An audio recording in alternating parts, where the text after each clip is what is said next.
Well, this week we're continuing our series called Shoulder to Shoulders. We jump in and talk about the partnerships that we want in our life. You know, those great kind of people that come around us, that spur us on, that help us into the best things. But today, we're going to talk about a partnership that we might need in our life. We might not be so sure we want it. Continue the conversation with us by jumping in with our message notes, invite a friend, and we'll jump into the conversation right now.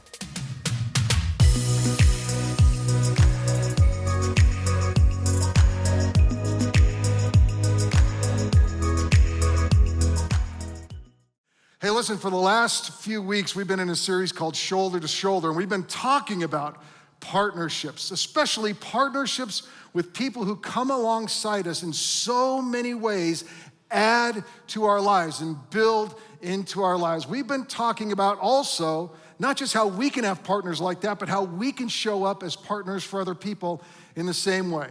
Because what we all know is we all really want to have great people in our lives. We want to be able to look around and find people that encourage us, find people that support us, find people that inspire us, find people that help us. But we also want to be those kinds of people for the people that are around us. We want to be more than just passing acquaintances to one another, more than just casual friends. We want to become the kind of people who are committed to each other, that we have each other's best interests in mind. We stand with each other and we stir each other in Jesus' direction all the time. And the truth is, if we are going to walk meaningfully in Jesus' direction, if we are really going to live into God's purposes for us, and not just do it for our sake, but also do it for the sake of the people that are around us, to be more like Jesus for the sake of the people around us, we are going to need great people around us to partner with us to help us do that. And the good news is that when we chose to follow Jesus, we don't just gain a partnership with him. He meant for us to gain a partnership with one another, the kind of partnership with one another that stirs us in Jesus' directions. We are just not meant to go it alone. So this is what we've been saying. We know that we need one another. We need great partnerships. But I'm telling you, today, we are going to talk about a particular kind of partnership that while we may know we need it, we might not be so sure that we want it. You ever have those kind of relationships in your life? You probably have those kind of relationships in your life that you know you ought to have, but you're not so sure you want to have. Like with your dentist, for instance. No offense to the dentists. We love you. Come as you are. We're glad you're here. But man, nobody's stopping by their dentist's office just to check out, see how they're doing, and get some encouragement along the way to keep flossing, right? We don't do that. I mean, what about your relationship with your doctor? Anybody just love to go see your doctor? The relationship like that we have with, say, I don't know, our bathroom scale? Anybody? Relationships that we know we ought to have, but we're not so sure that we want to have them. And we know why it's like that, don't we? Because in those relationships, they are going to tell you stuff that is not fun to hear. They're going to tell you stuff that's really hard to hear. They're going to tell you stuff you don't want to hear. And if they are really doing their job, if they really actually care about you, at some point they are going to say the three words that nobody wants to hear. You are wrong. And they're probably not going to stop there. They'll probably tell you what you need to do about it. And they'll be right. And it'll be painful. And when they do, if you are like me, you will start to question whether you actually want these kind of partners in your life or not. But if we're honest, we will admit these might be among the most important kind of relationships that we have. Because the truth is, we all need someone to hold up a mirror and let us see ourselves as we actually are. We need someone to tell us the truth about ourselves. We talked about this a while back. We talked about grace and truth, remember? That we need courageous friends who will say it like it is when it's time to say it like it is. And the reason that we need those people, and we all know this, is that we are just not that good at seeing ourselves. are we? I mean, no matter how self-aware you and I might be, we just don't have a good frame to understand ourselves very well. I mean, if you ever see a picture of yourself that you didn't take, or maybe one that you did and you look at it later and you're like, whoa, what, do I look like that? Are you kidding me? Like, where is the filters on this thing, right? Listen, the truth is, we get it wrong sometimes, and we don't always see it.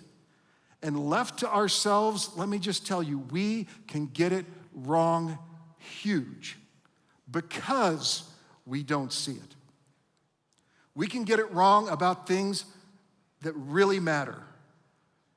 Get it wrong in ways that damage us and damage our potential. We can get it wrong in ways that hurt and damage the people that we actually love around us.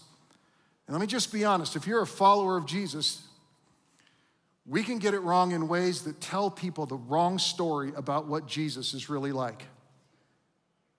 I mean, you've heard stories from your friends about that, right? People who said, I'd follow Jesus, but man, I know some people that go to church. It's like Mahatma Gandhi is famous for saying, he says, I like your Christ, but not your Christians, because your Christians are so unlike your Christ. We might be doing it right now. I don't mean we might be doing it right, now. I mean, we might be getting it wrong right now. And if you were, how would you know? How would you ever know? We need people around us to hold up a mirror, to tell us the truth. And here is the biggest problem with that. We don't like it. And listen, at this point, I was gonna find some personal story about when someone has stepped into my life and told me some things that I didn't want to hear and pointed out some things that I was doing wrong or pointed out the ways that I was hurting other people. But as I thought through those stories, I'm like, there's no way I'm telling those, man. Those are way too painful. Those are way too embarrassing. I mean, those cut me to the quick. And I'm like, I'd just rather keep that to myself. Thank you very much. I'll tell you later if you ask me. But listen, we're not talking about it here, okay? We don't like it when anybody might suggest to us that we don't see things clearly, or that we're going the wrong way, or we're not acting wisely, or maybe they just suggest we're maybe being a jerk.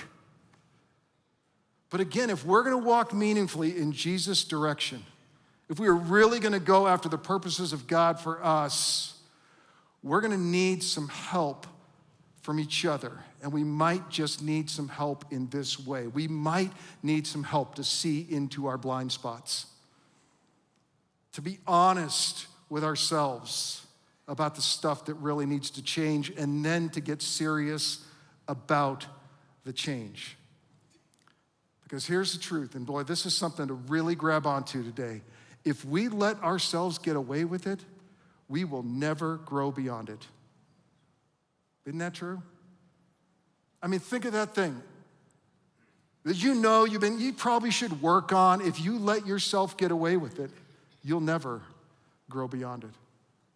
You know that thing that your wife or your husband's been talking to you about, or maybe even your kids notice, if you let yourself get away with it, you'll never grow beyond. That thing that you probably one of these days I'm gonna tackle this thing, one of these days I'm gonna get serious about. If you let yourself get away with it, you'll never grow beyond it. We do ourselves no favors hiding from the truth about ourselves. And we make no progress without taking an unfiltered look at who we really are and the stuff we really do. And we need help to do that. See, God has so much good in mind for us. He has so much that he wants us to become, so much that he wants us to experience, so much that he wants us to receive. And if we are going to find our way into it, we are going to need partners who will come alongside and help us to see it and help us to see when we are missing it. There are some partners that we need that are sometimes hard for us to want. And so today we're gonna look into the Old Testament again. We have been looking at Old Testament partnerships, these characters in the Old Testament that seem to find partnership, that help them forward in the way of following Jesus. And the one we're gonna look at today involves our friend David, again, the one we talked about last week. If you weren't here, you can go back and watch those at our website. But King David was this iconic king of Israel. And David's life could be marked out by the people who ended up alongside him. Early on, it was David and Jesse. Jesse was his dad who taught David how to be a shepherd and sent him out to learn how to shepherd sheep. And then there was David and Samuel. Samuel was his priest that showed up. And even when David was a young shepherd boy, Samuel anoints David as king of Israel and says, David, you're going to be king someday. And then David grows up a little more, and we find David and Goliath, right? This giant of the Philistines, this enemy of Israel that shows up in David's path, and David has a little encounter with this guy. And then there's David and Saul, this messed up king of Israel that David would one day replace. We talked about that last week. And then David and Jonathan, this partner, this beloved friend of David that came alongside David and helped him experience the things that God had in mind for him. David and is a theme that runs throughout David's life. But there was one unfortunate David and that we're going to talk about today. And that was David and Bathsheba, right? To understand this story, you have to understand David's life at this point when he runs across Bathsheba. At this point in David's life, he is an older man. He was known in all of Israel as a man of God. He was more than just the king of Israel. He was a national hero. He was an icon.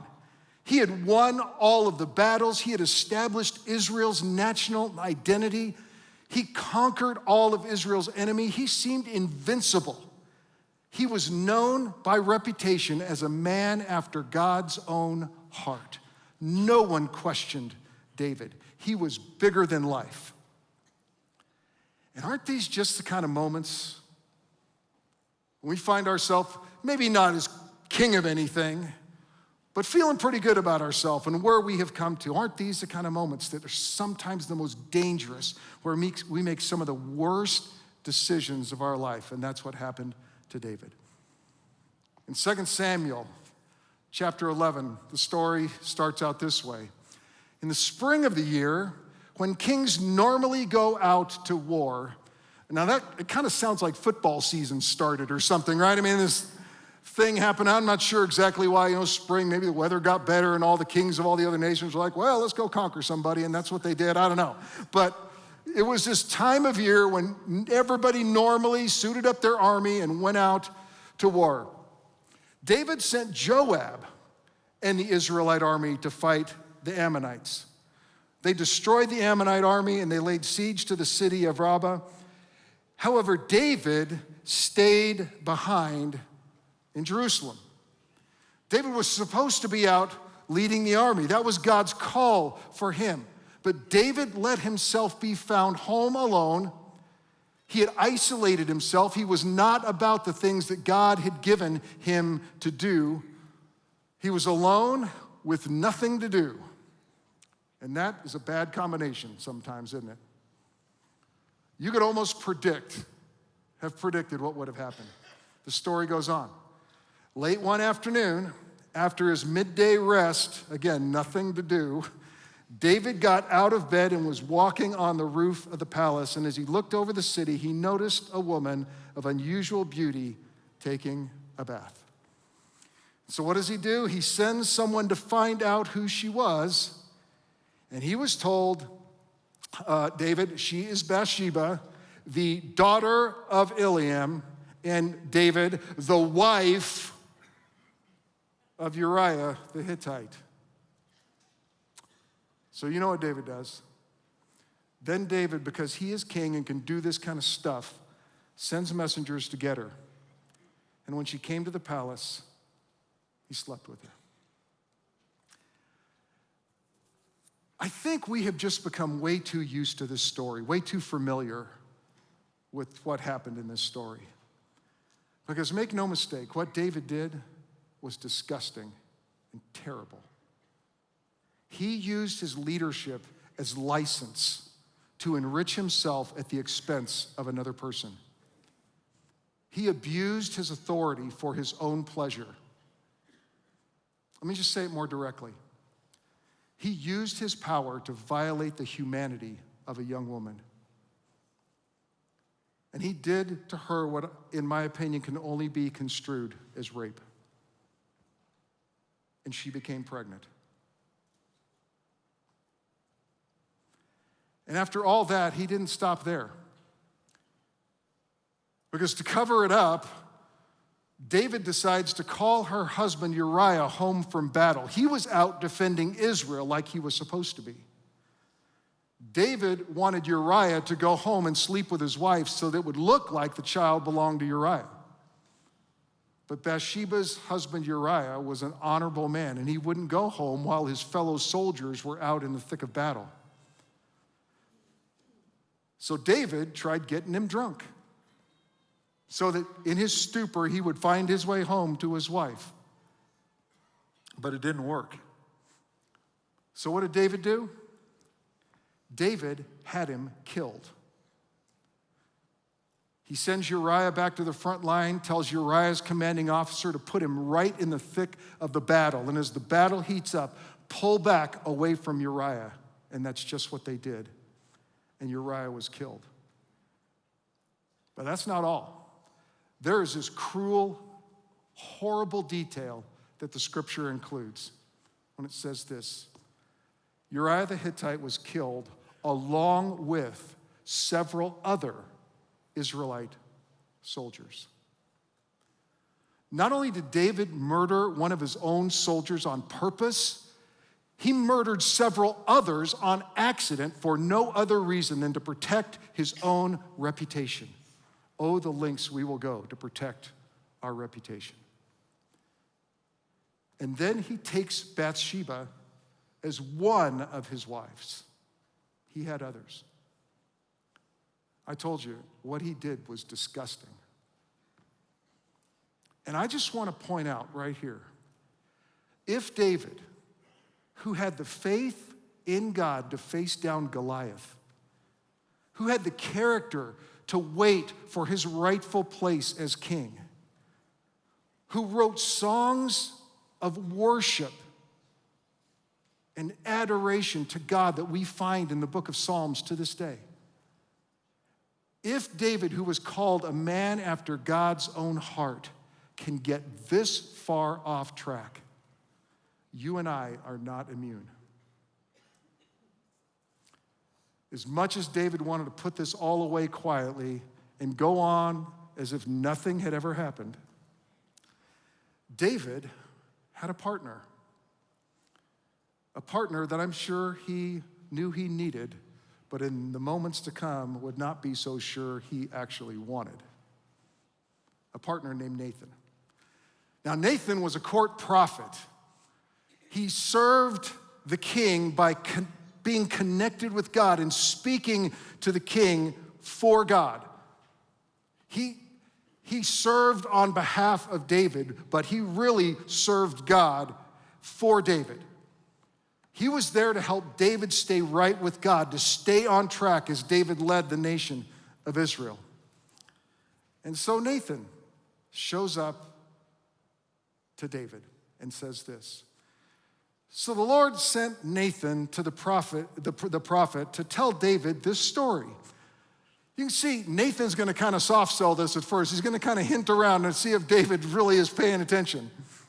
He says, David, there were two men in a certain town. One was rich, like you, and the other was poor. The rich man owned a great many sheep and cattle. He goes on. The poor man owned nothing but one little lamb, David, that he had bought. He raised that little lamb. It grew up with his children. It ate from the man's own plate and drank from his cup. He cuddled it in his arms like a baby daughter, David. David, one day a guest arrived at the home of the rich man. But instead of killing an animal from his own flock or herd, he took the poor man's lamb, David, and killed it and prepared it for his guest. Now, at this point, you'd think that David would have gotten the message, right? You'd think he would have figured out exactly what Nathan was trying to talk about, that Nathan was hinting around about. Well, look what actually happened. When David hears this, he was furious. As surely as the Lord lives, he vowed, any man who would do such a thing deserves to die. He must repay 4 lambs to the poor man for the one he stole, for having no pity. It's really pretty crazy when we start confessing our own sin, isn't it? Can I just say it again? We are not that good at seeing ourselves. I think when it comes to blinding ourselves to the truth about ourselves, it's like we have ninja level skills, don't we? Like there could be stuff going on in us and we just won't see it, even when someone points it out to us. But then David, like a good partner, has to say to David, David, you are that man. You're the man. And so finally, David gets it. And David confessed to Nathan, I have sinned against the Lord. To David's credit, he owned up to it. You could read the lyrics of David's repentance in Psalm 51. Look, here's the point of all of this. Sometimes we need partners that we may not want all that much, but that we really need. And we need them because if we let ourselves get away with it, we'll probably never grow beyond it. See, we need partners who are committed enough to tell us the things that are no fun to hear, that are hard to hear, that we really don't want to hear. We need partners who, if they are really doing their job, if they really actually care about us, they will come to us and tell us the 3 words that none of us want to hear. You are wrong. And right about now, you're starting to reconsider your decision to come to church today, I bet, aren't you?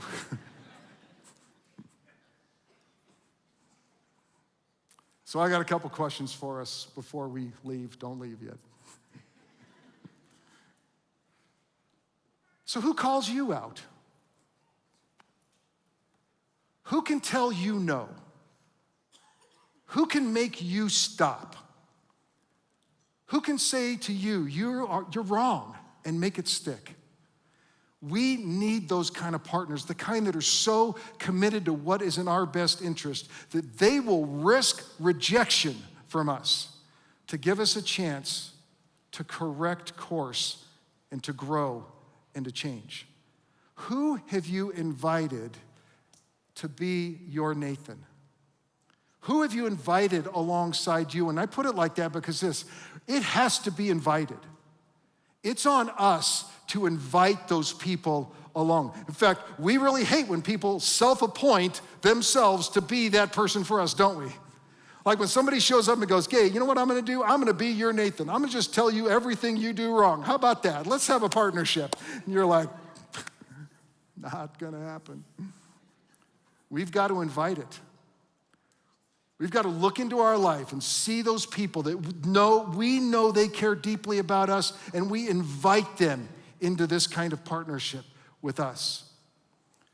Here's the thing. We need to be able to receive from anyone. We need to learn to be able to receive from anyone.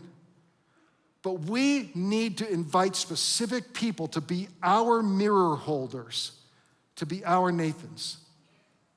Who have you given that level of permission to?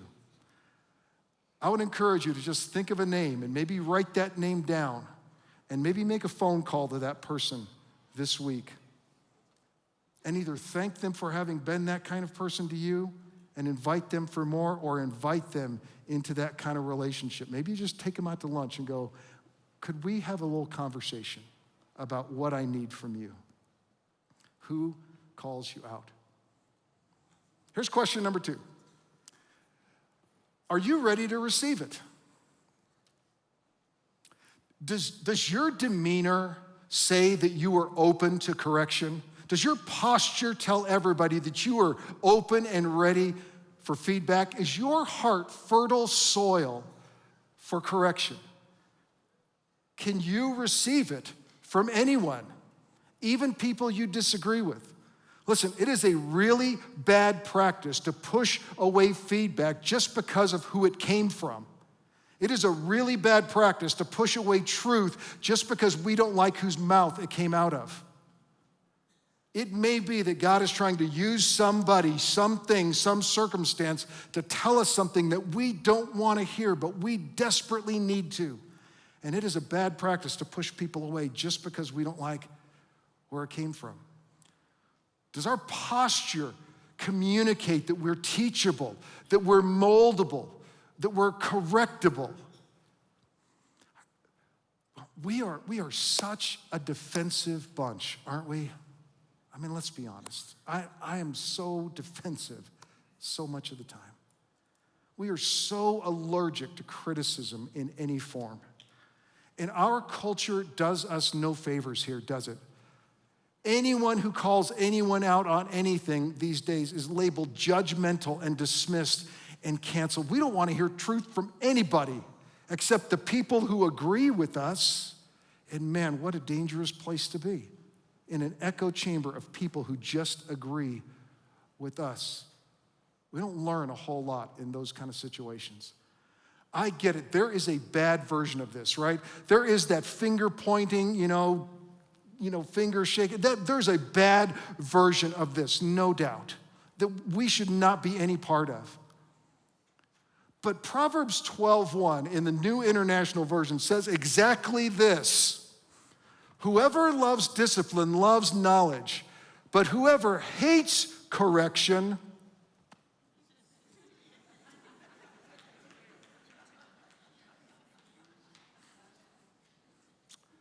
So what's your relationship like with correction? You love it? Or maybe you hate it. I mean, scale of 1 to 10. 10 is, I just love correction. Just bring on the correction. If 1 is like, don't talk to me. Where are you? Listen, I get it. It is so painful to be corrected. That's why I didn't tell you any stories about the times that I got corrected. But without it, we are stuck where we are. Listen, it's fun to talk about how iron sharpens iron, amongst us Christians, right? Iron sharpens iron. I'm in this iron sharpens iron kind of relationship. Have you ever seen that happen? Sparks fly. Grinding occurs. Heat builds up. Shrapnel is left behind on the floor. Something is permanently reshaped at the cost of both iron and iron. We have to be intentionally willing if anybody's iron is actually going to sharpen ours. We got to invite it. Question number 3, and I just thought I'd throw this in as long as we're here. What has God been trying to say to you through others? What has that Nathan showed up with for you lately? It might have sounded something like this when they showed up. Maybe you should do something about, your anger. Seems to get the best of you. Maybe you should do something about your finances. Seems like they're getting the best of you. Maybe you should do something about your health. Maybe you should do something about, or maybe it sounds like this. Maybe you should reconsider. Maybe you should reconsider that relationship you're about to get into. Maybe you should reconsider that decision that you're about to make. Maybe you should reconsider that purchase that you're about to jump into. Or maybe it sounds like this. Maybe you should apologize for. That thing you said to that person, I think you kind of hurt him. Maybe you should apologize. Maybe you should apologize for what you did. I know you you didn't mean to do that, and I know it's tearing you up, and I know it's hard to apologize for things like that, but maybe you should apologize for what you didn't do. When you could have stepped in and done something, you probably should have, but you didn't. Nathans tend to show up in our life saying the word maybe a lot, don't they? Maybe you should think about this. Maybe you should consider this. They're trying to soft pedal it, right? Because they don't want. But has God sent you a Nathan that you're ignoring? Has God been trying to say something to you that you've just been pushing away? Before we're done, let me just say a word about being a Nathan for somebody else, about being this kind of partner for somebody else. Because it's hard. It's a big deal. And I just want to say, if it's fun for you, you're probably doing it wrong, okay? If you are trying to be a Nathan for somebody, if you are trying to bring a word of correction to somebody at a distance, you're doing it wrong. And social media is at a distance. It always is. If it costs you nothing, you're probably doing it wrong. See, it would seem like it's much easier for us to be a Nathan than to be the David in this story.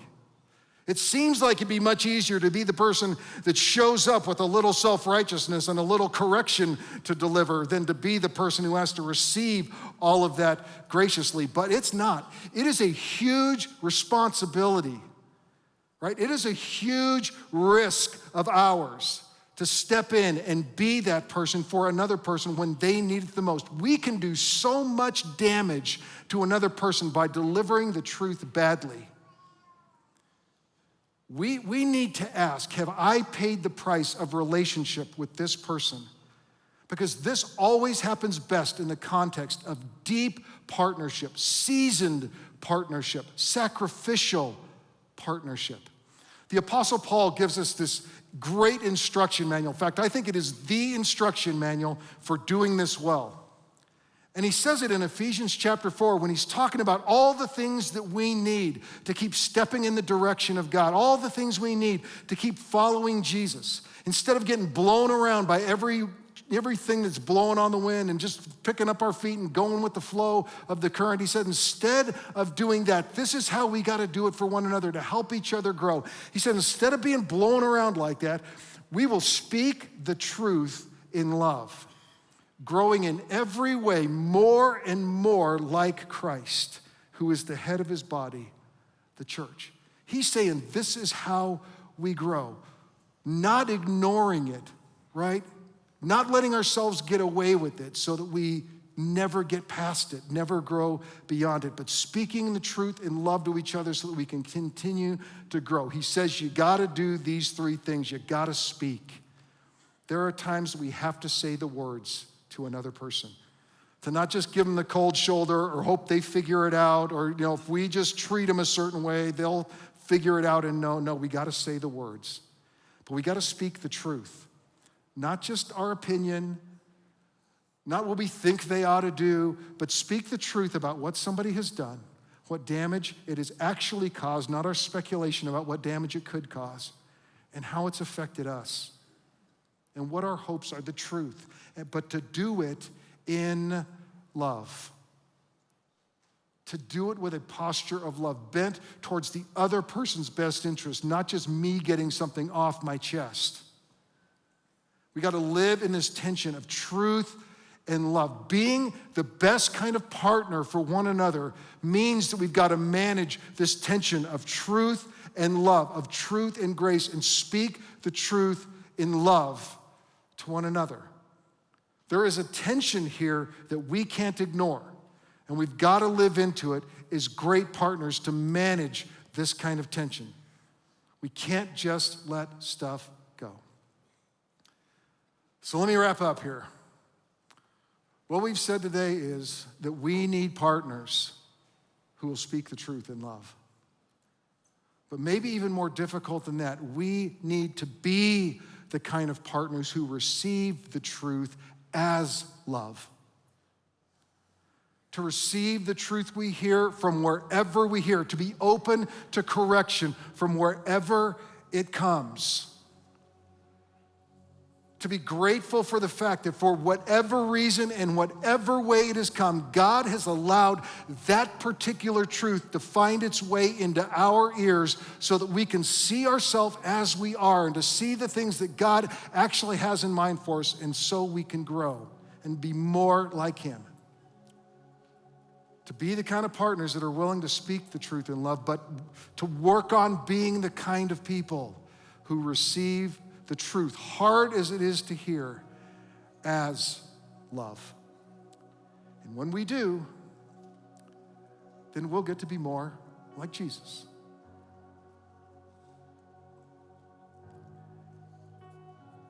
You know, the good news in all of this is when this occurs, when truth comes to us from wherever it comes, and we look to heaven and just say, you know what, God, you're right.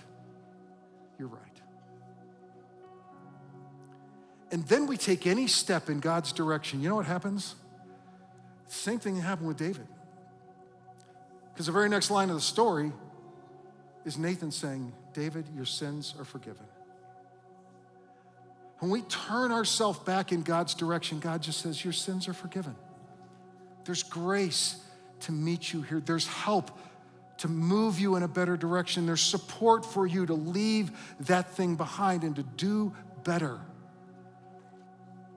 God shows up with His grace. But we don't need God's support and help to stay the way we are. We're doing just fine at that on our own, aren't we? Maybe it's time for us to just say, God, correct me. God, you have brought partners around me who are speaking the truth to me. Or God, I need partners around me who can help me to see in the windows of my life and the places that I don't see, so that I can step more and more in your direction. And as we do, to receive God's grace. Listen, none of us want to get told that we have been wrong. None of us want to get corrected, but we know how desperately we need those courageous friends in our life that will come alongside and point us in better directions, that will point us in God's direction.